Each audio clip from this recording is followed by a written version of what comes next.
클레임과 중재에 관해서 알아보도록 하겠습니다. 클레임이라는 것은 흔히 말해서 내가 계약한 물품이 안 맞을 경우에, 상이할 경우에 거기에 대해서 배상 청구하든지 교환 청구하든지 이런 행위를 말하죠. 그런데 중재는 뭘까요? 그런 클레임을 응하지 않는다든지, 그 다음에 이런 클레임 조항이 없다든지, 그래서 내가 재판을 하지 않고, 재판을 많이 오래 걸리니까 소송하지 않고, 그게 어딘 뉴욕협약이라는 그런 중재에 의해서 움직인다는 거죠. 그래서 우리가 앞에서도 말씀드린 것처럼 우리 수출업자가 우리 국내에서 있는 중재조항을 명기를 해주면 참 편하다고 말씀드렸습니다. 자, 그러면 무역 클레임은 주로 어떻게 내느냐? 내가 해외에다가 물건을 수출하다 보면요, 예기치 못한 그런 클레임을 많이 발생하는데, 클레임이란 당사자 간의 거래 계약을 이행하면서 그 계약 일부라든지 전부가 불이행을 한다. 다시 말해 불이행이 뭐죠? 우리 했죠?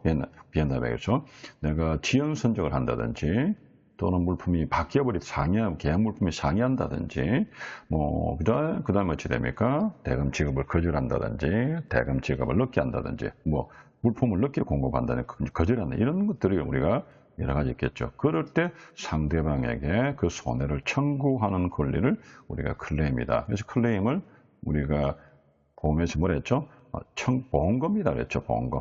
돈 달라는 거죠. 그래서 우리 청구다라고 말합니다. 그 중에 일반적으로 보통 기본적 일반적인 클레임은 내가 이제 잘 모르고 급하게 하다 보니까 실수로 뭐 할까요?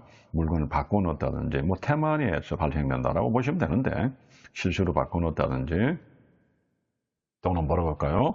이런 뭔가가 일반적으로 박스가 또 이렇게 이렇게 오다가 운송 도중에 이렇게 좀 터져버렸다든지 깨어져 버렸다든지 이런 경우인데 그런데 계획적인 건 뭐죠? 우리가 이렇게 일부러, 그죠? 이득을 보려고 하는 행위가 뭐냐면은 고의적인 것은 우리 영화 같은 데 보면 이런 게 있죠. 상대방을 이렇게 특히나 이제 우리가 서로 간에 이제 정보 전에 시험 보면요. 그런 영화를 보면은 상대방의 자동차에 안에 바이에, 그죠? 휠에 이렇게 볼트를 좀 풀어놓는다든지 엔진 안에 벨트를 좀 느슨하게 해서 브레이크를 안 잡히게 해서 사고 나게 한다. 이런 것들은 계획적이죠. 고의적인. 이 정도는 아니겠지만은요. 그런데 우리가 좀 신경 써야 될 게 마켓 클레임이라 말씀드렸습니다. 앞에서 말씀드린 게 아주 경미한 과실을 구실해서 매입가격을 낮추겠다는 거죠. 자, 이럴 때 우리가 다시 한번 우리가 셀러가 바이에게, 이제 한국의 셀러가 미국의 바이에게 이렇게 보드마크를 개당 100원에 우리가 드리는데 5월 31일까지 드릴게요 했단 말입니다. 그런데 이때 이제 이 사람이 또 뭡니까? 일본의 셀러, 그 다음에 중국의 셀러가 120원, 80원에서 했는데 내가 보니까 요 놈이 좀 낫겠다 싶어서 투입했단 말입니다. 하다 보니까 일본이나 중국이란 이런 업체들이 지금 잘못하면 한국이 독점을 할 판입니다. 그래서 내가 가격을 다운해서 100원을 내리고 60원에 내리버렸어요. 그럼 나도 얼마? 80원을 내려야 될 입장인데 지금 얼마에 계약했어요? 100원에 계약했죠. 이 바이어가 조금 배가 아프죠. 조금만 한 달만 있다, 열흘만 있다가 계약했으면 내가 일본 제품을 100원에 구매할 수 있는데 요건 80원에 구매할 수 있는데 그래서 내가 물어보겠죠. 조금 깎아줄 수 없니? 이런 지하의 거지라면 안 된다 그랬죠. 예, 그러면 저희가 지금 계약한 부분은 안 되니까 대신에 저희가 그는 보상 차원에서 뭐랍니까? 리페어하는 물건이죠. 보수 물건들을 어느 정도 무상으로 공급하겠습니다라고 달래주셔야 됩니다. 그게 가장 좋은 방법이죠. 그러면서 이게 해야 되는데 그렇지 않고 대비로 두니까 화가 났죠. 그래서 이놈은 뭐합니까? 얘가 계약서 한번 보자. 뭐라고 그랬죠? 계약서에 보니까 네가 똑같은 거라는 품질 조건을 만들어 놨네. 그런데 이 계약서의 결제 조건이 뭡니까? 그게 종금 방식이고 그게 추심 방식이더라. 누가 돈 줘요? 바이가 돈 줘요. 세 번째, 신용장은 누가 줘요? 뱅크가 주거든요. 이럴 때는 지가 못합니다. 왜요? 무조건 네가 클레임을 치는 게 아니라 서류를 네가 줘야 물건 찾거든요. 근데 송금 주시면 내가 검사도 할 수도 있고 또 뭡니까? 안 주면 못 받는 거죠. 이럴 경우에 이 사람이 시장의 시황에 따라서 내가 아주 경미한 그런 과실을, 그죠? 미시한 과실을 경미 삼아 클레임을 치는 것을 우리가 시황 클레임이다 하고 또 우리가 마켓 클레임이다라고 말합니다. 그래서 우리 굉장히 조심해야 되는데 바이 보고 마켓 클레임이지 않다면 굉장히 실례겠죠. 자, 그럴 때 또 클레임은 발생하는 원인이 어떤 거냐? 크게 봐서 간접적인 원인인가 집적인 원인이 있다 그죠? 간접적인 건 뭐냐면은 여러분들이 뭐 우리 초보 실무자들이 아무래도 경험이 좀 부족하다 보니까 수출자 수입자 간에 억연에 이제 불일치하는 거죠. 그게 뭐냐면 가장 많이 필요한 게 이 언어상의 차이입니다. 우리가 영어를 쓰잖아요, 영어를. 내가 영어를 아무리 잘한다고 해도 영미인들이 쓰는 영어하고 한국인이 쓰는 영어하고는 다르죠. 그럼 뉘앙스 차이가 다르고 또 우리가 흔히 말하는 콩글리시가 쓰는 방식이 좀 많이 다릅니다죠. 그러다 보니까 내가 이렇게 나는 이해를 하고 이렇게 보냈는데 이 사람들 오해를 하시면서 misunderstanding, 오해를 할 수 있죠. 그래서 생기는 여러 가지의 클레임이 발생할 수도 있고, 그죠? 저 오해를 통해서 나는 그렇게 했는데 이 사람은 잘못 알아듣고 이런 경우도 있습니다. 이게 가장 많이 생기는 것들이고요. 그 다음에 우리 서로 간의 그 상관습의 차이가 있겠죠. 그죠? 상관습에. 그래서 물론 계약서에 상상이 있겠지만 상관섭의 차이로 당연히 나는 선불을 받을 테고 후보를 할 테고 뭐 여러 가지 조건들을 주고받는 것을 우리나라는 그래 안 하거든요. 니네 나라는 그래 해요. 나는 그래서 오해를 하게 되는 겁니다. 그러다 보니까 클레임이 치는 거죠. 또 뭡니까? 신용조사를 우리가 좀 철저히 하셔야 되는데 안 했다면 앞에서 신용조사를 말씀드렸어요. 내가 이미 거래처입니다. 거래처라고 해서 한 번 신용으로 끝나는 게 아니라 이게 만약에 물량이 커진다든지 평소보다 외상이 자꾸만 이렇게 빈번해진다든지 지금 그죠? 그리고 뭔가 어떤 경제 상황이 변동되면은요 기존의 거래처도 신용조회를 반드시 하셔야 된다 그랬죠. 근데 안 하면 어찌 됩니까? 다 합니다. 그다음 나머지 뭐 여러 가지 뭐 가격 등등 등등 이런 간접적인 요인들도 클레임이 당할 수도 있는데 직접적인 요인은 제일 중요한 게 무역 계약서를 체결할 때 그 무역 계약의 용어를 잘못한다든지 그리고 그 필요한 그것들을 내가 명기를 못 냈을 때 그게 처분이 뭐예요? 불가항력 같은 경우 있죠. 불가항력 같은 경우에 이런 경우에 우리가 코로나라는 문제가 생겨 물론 코로나 불가항력이 인정할 거냐 말 거냐 문제지만은 이런 게 생겼죠. 그럼 거기다가 불가항력에다가 뭐 일종 역병입니다. 이런 역병도 하자고 넣어놨다. 그러면 어찌 됩니까? 거기에 대해서 내가 불가항력적인 거죠. 역병에 대해서는. 그러면 셀러가 책임을 안 지죠. 뭐 그런 어떤 계약의 어떤 조항들이라든지 그런 것들을 내가 어떤 뭐 오해를 한다, 착오를 한다든지 부주의로 빠뜨린다든지 그죠? 이런 등등의 이걸 통해서 뭐가 될까요? 지금 보시는 것처럼 그런 뭐 면책 조항, 클레임, 뭐 통지 기한이라든지 이런 것들이 계약에 관한 문제로서 직접적으로 원인이 생길 수도 있습니다. 그래서 계약서가 굉장히 중요합니다라고 누누이 말씀을 드렸습니다. 그러면 이런 것들은 이제 클레임을 이제 하게 되면요. 어떻게 해결할 거냐 보니까 첫 번째, 금전적으로 청구하는 그런 클레임이 있고요. 그 다음에 두 번째가 금전 이후에 청구를 하는 경우가 있습니다. 금전 청구는 첫 번째 뭐죠? 우리 비엔나비에도 나왔죠. 손해배상 청구하는 거죠. 네가 이제 뭡니까 계약을 네가 부당히 해지해버렸다든지 신용장 개설이 늦었다든지 또는 뭡니까 선박이 내가 물품이 지연되었다든지 그 다음에 뭡니까 대금 지연이 지연됐다든지 이런 경우 있죠. 등등 많이 있다죠.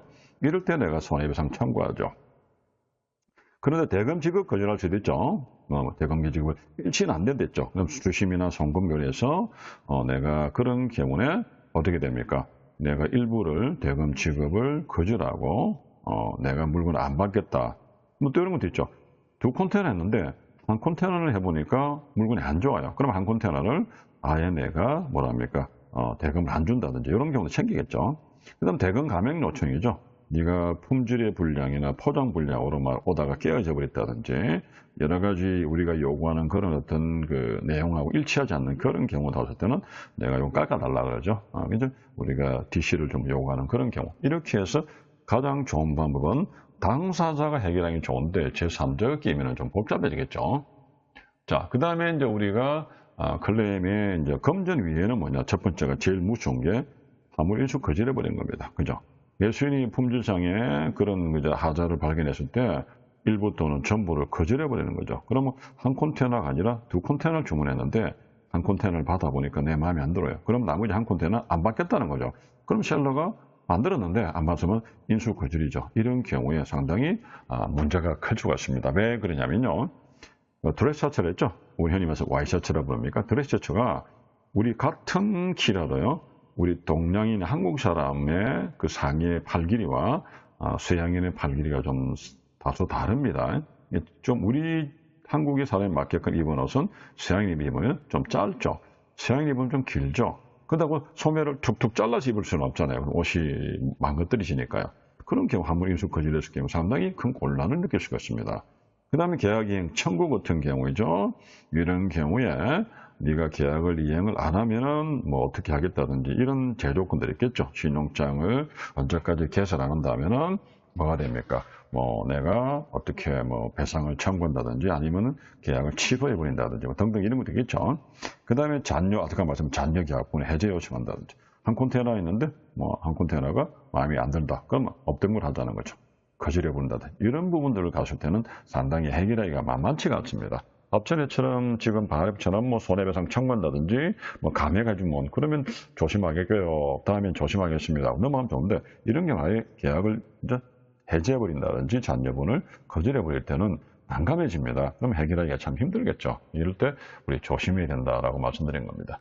자, 클레임을 이제 우리가 제기를 하는데 제기 기간이 뭐냐? 무조건 제기한이 있는 게 아니고 계약서에 클레임 조항을 우리가 기재를 했을 경우에 그 계약 기간 클레임의 제기간이 적혀있겠죠. 보통 뭐 보름이다, 한 달이다죠. 적어놓겠죠. 근데 클레임이라는 조항이 없었어요. 그럼 클레임을 네 마음대로 못하죠. 그럼 언제까지 한다? 우리가 비인내백 2년까지 할 수 있다고 그랬죠. 그래서 이런 것들을 우리가 셀러가 부담스러운 걸 없애기 위해서 뭡니까? 클레임 조항을 우리가 명기를 해놓는 거예요. 그래서 얼마? 30일이다, 뭐 15일이다 이렇게 정하죠, 통상.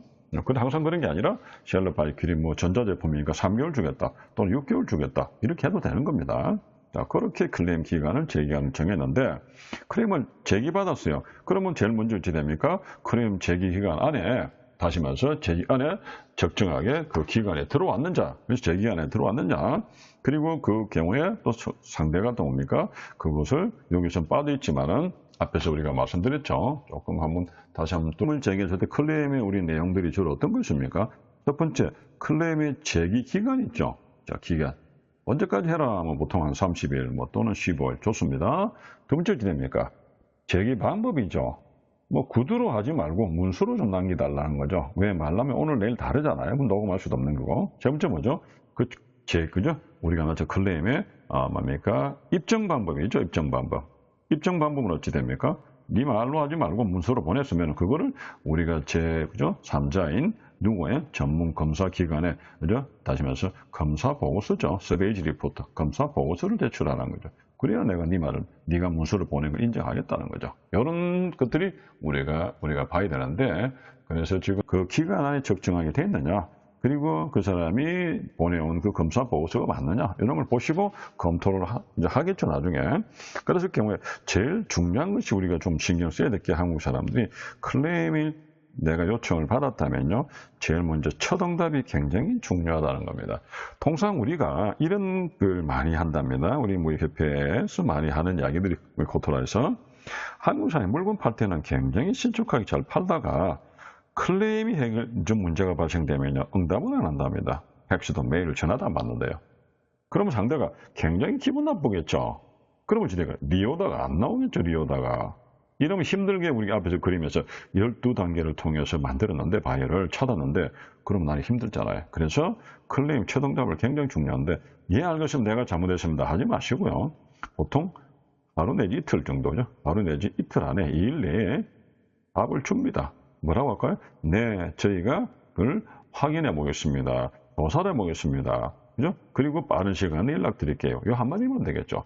또는 뭐랍니까? 예, 저희 담당자가 지금 출장 중입니다. 돌아오신 대로 바로 저희가 말씀을 드리고 빠른 시간 내에 우리가 전화를 다시 연락을 드리겠습니다. 이렇게 우리가 해주면 좋겠죠. 그렇게 해주는 게 가장 좋은 방법이고, 그 다음에 뭡니까? 우리가 상대방이 그렇게 하면서 두 번째가 이 사람이 혹시 마켓 클레임을 제기한 것인가? 왜 여기 제일 신경 쓰이죠?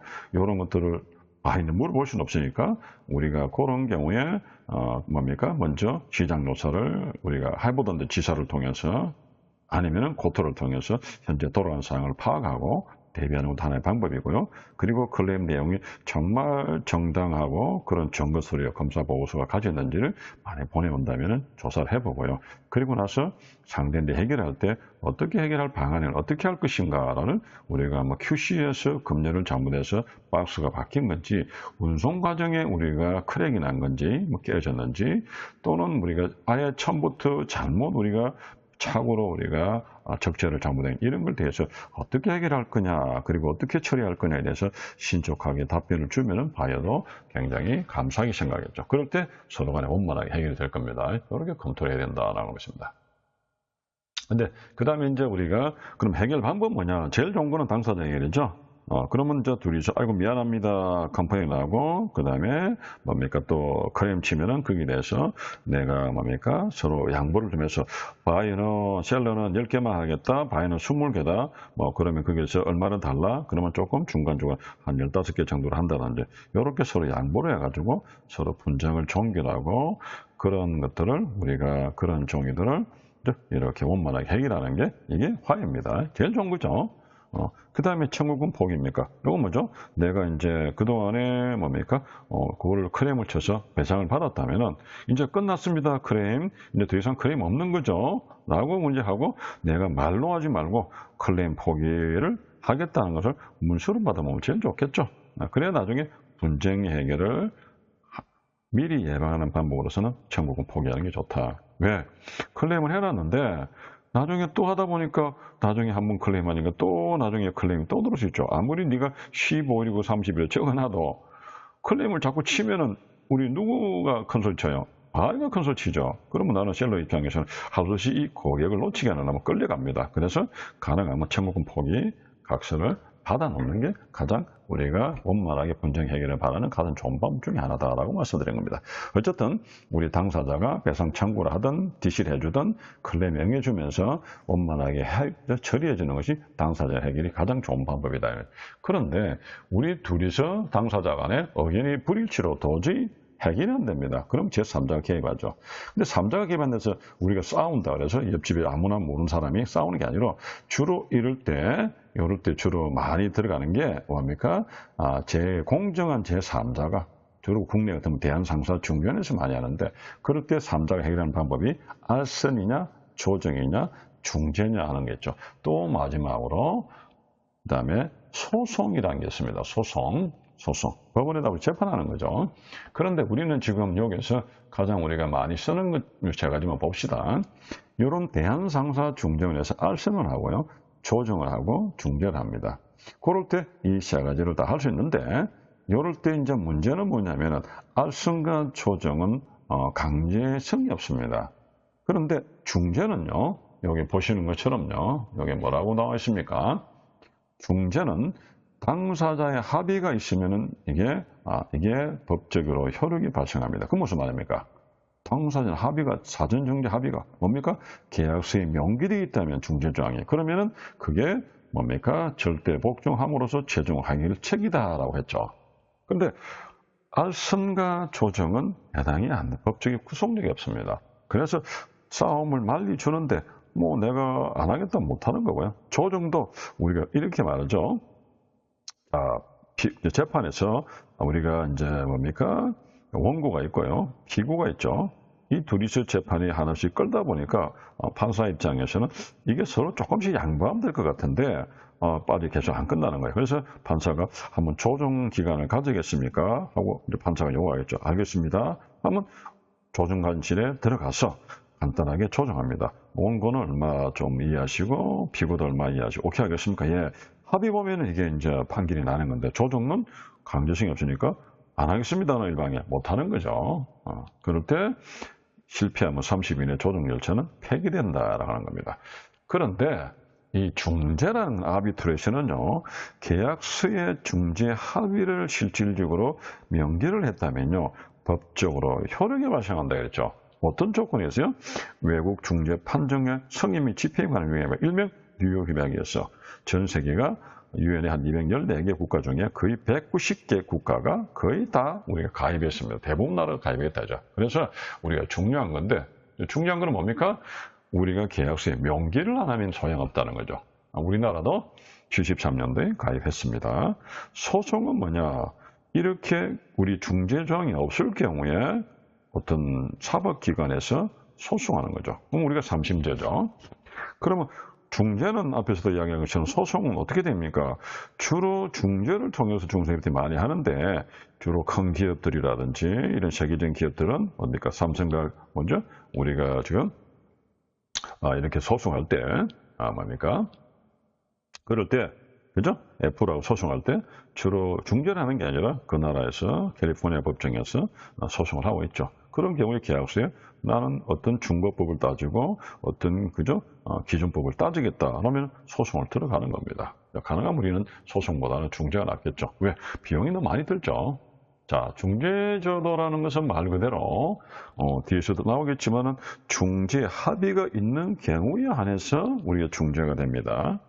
판결이 나면은 그죠? 바로 직소 금지가 된다는 뭐냐면은 이거로 단심으로 끝난다는 거죠. 상시항은 뒤에서 말씀드린 거라고요.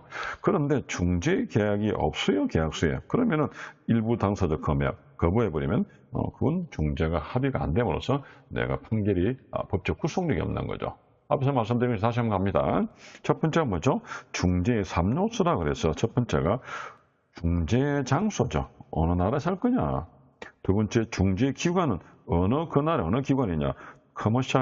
코리안 커머셜 아비트레이션 보드 대한상사중재원이죠. 그리고 이 법이 어느 나라 법이냐. 대한민국 로 오브 코리아 대한민국의 상법에 따르겠다는 거죠. 이 세 가지가 반드시 있어야 된다 말씀드립니다. 그런데 이렇게 해서 판결이 된다면요. 그 판결문은요. 누가 판결해서요? 뒤에서 나오겠지만 아비트레이트 중재인단에 의해서 판결된 판결문은요. 파이널 그죠? 이게 마지막이에요. 이 말은 뭡니까? 최종이다, 파이널. 단심제다는 거죠. 한 번으로 하지 두 번, 세 번 안 한다는 거죠. Binding upon both parties concerned. 다시 말해서 관련되는 당사자를 구속한다는 어떤 법적 구속력이 있다는 이야기를 하는 겁니다. 그래서 중재 효력을 보시니까 아까 말씀드린 것처럼 국제적인 효력이 발생돼서 그 법 집행이 국제적으로 성인된 집행이 보장받는다는 거죠. 그래서 한국에서 만약에 중재를 했다. 그러면 한국에서 집행한다. 한국에서 중국 법을 바로 집행하는 게 아니라 한국에서 이 판결문을 가지고 어찌입니까? 그 나라 말로 번역해서 다시 어디 갑니까? 그 수출자, 수입자죠. 그 관할지 법원에다가 제출하면은 그 관할지 법원에서 중국에서 그 중국 업자를 상대로 이렇게 처리해 준다는 거죠. 그래서 국제적 승인되면 집행이 보장받는다라고 말하는 겁니다.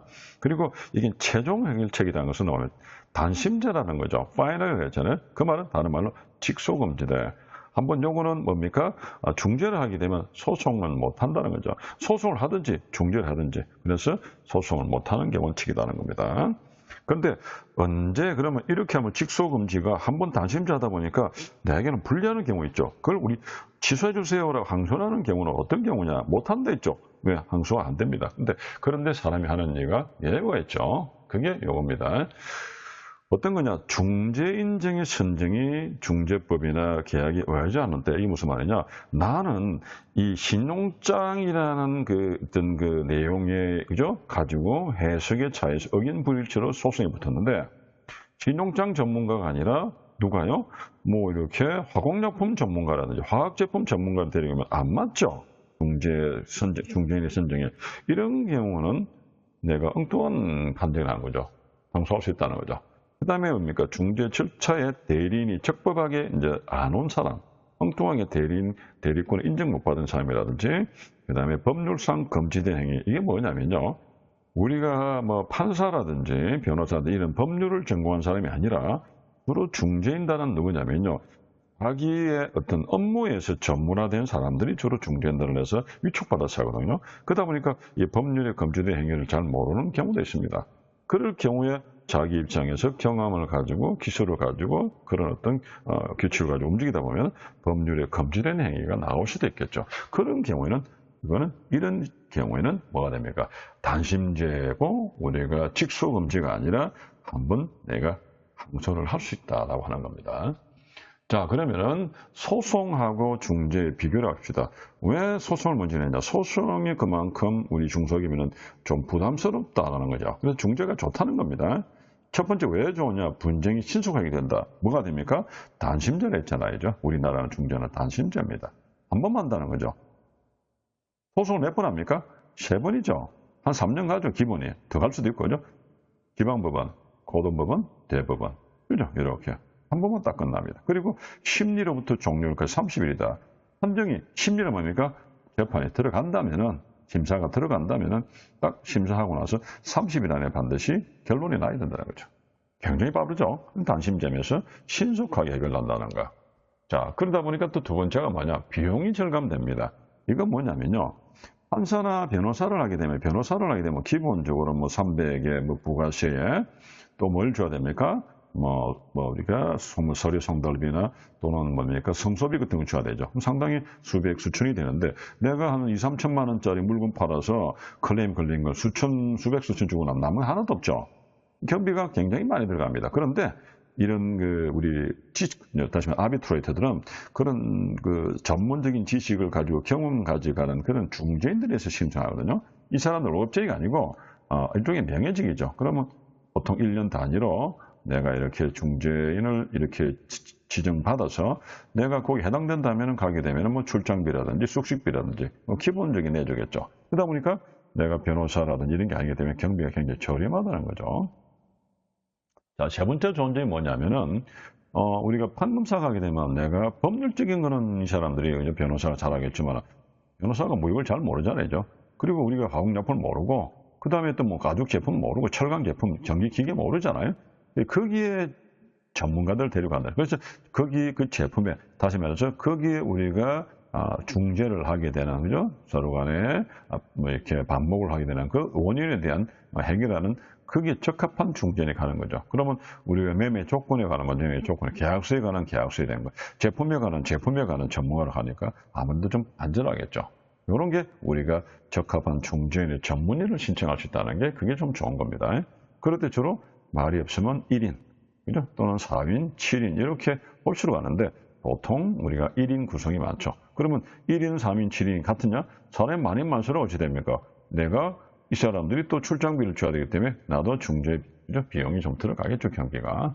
그 다음에 또 좋은 게 뭐냐면은 절차에 비공개합니다. 즉 다시 말해서 이 자체가 내용 알리지면 회사의 명예라든지 이런 데 악영향을 미칠 수 있죠. 이런 것 때문에 당사자, 다시 말해서 원고 피고와 중재인 이렇게만 있지 외부인은 일체 방청석에 못 들어옵니다. 절차의 비공개라는 것. 그 다음에 또 우리가 제일 중요한 게 판정의 효력이죠. 이게 뭡니까? 구속한 일정. 그래서 중재 판정의 국내적 효력이 법원 판결의 효력에 동일하다. 아까 말했죠? 한국에서 만약에 판결했습니다. 그거를 중국하고 거래를 했는데 업체에다가 수출업체, 수입업체도 만나게 한다면은 이 중국을 번역해서 만들 법률이 아니잖아. 공정법률 사무실에, 번역 사무실에 확인받아야겠죠. 거기서 해서 다시 어디 됩니까? 내가 보내는 게 아니고 어디서 보내면 중재, 그죠? 대한상도 중재원에 보내겠죠. 거기서 보내서 그 법원에서 받아서 누구에게 법원이 받았습니다. 거기에 해당되는 수출자 또는 수입자에게 내가 제재를 가해서 돈을 해결하는 방법이죠. 이게 뭡니까? 국내 효력 발생이 판결문하고 동일하게 발생된다라는 겁니다. 자, 그래서 법적인 효력이 발생한다 소리 하는 거죠. 자, 그리고 아까 말씀드린 것처럼 중재하면 반드시 중재장소나 중재기관이나 중개법이 하나라도 빠지면 안 된다. 왜? 강제성을 두니까요. 그 다음 우리나라, 그죠? 18년 현재, 우리가 약 159개 국가, 지금 거의 한 170개 이상 넘어갑니다. 자, 그런 업체들이 대부분이 무역하는 업체들이, 나라들이 다 포함됐다 보시면 됩니다. 자, 근데 중재제도의 단점이 또 있죠. 법률적인 문제, 물론 변호사가 있습니다만은, 그런 법률에 나왔을 경우에, 다시 말해서 계약서 파트에서 LC 파트 법률적인 문제가 게재됐을 경우는 내가 그 법률 전부가 아님으로써, 약간의 문제, 위협한 부분이 있을 수도 있죠. 그냥 법률 문제면은 그냥 변호사 하면 되는데, 근데 신용장이 법률도 문제도 들어가지만 신용장 고유의 문제가 들어가니까 변호사는 안 되죠. 그래서 법률 전문가 아니라서 이런 점이 미비한 점도 있다는 거. 그 다음에 이제 두 번째가 더 큰 게 상소제도, 단심제죠. 상소제도가 결렬됐다는 거. 그죠? 아까처럼, 취소에 소를 할 수 있는 건 세 가지밖에 없었습니다. 그래서 내가 상소제도가 결렬됐는데, 근데 이번이 먼저 나왔죠. 예측 가능 결여다. 이 말은 무슨 말이냐면요. 중재인이 자의적인 예식이나 주관에 따라서 합니다. 예를 들어서 같은 건인데 A 건은 내가 좀 아는 사람이라서 아는 사람을 손을 들였어요. 근데 B 건은요. 같은 건인데 아는 사람이 없어요. 그러면 다른 사람에게 손을 들어주시겠죠. 같은 건에도 불구하고. 근데 이 판정이 이랬다 저랬다 할 수도 있다는 거죠. 왜? 그 중재인의 자의적인 해석에 따라서 가기 때문에. 그래서 예측 가능성이 결여되는 게 가장 큰 단점이고요. 그리고 법률적인 문제가 갔을 때는 약간의 미흡한 부분이 생긴다는 거, 이런 부분이고요. 그리고 그게 전체적으로 봐서는 직속 금지, 즉 다시 말해 단심제다 보니까 이런 단점이 있다라는 것을 우리가 보시면 됩니다.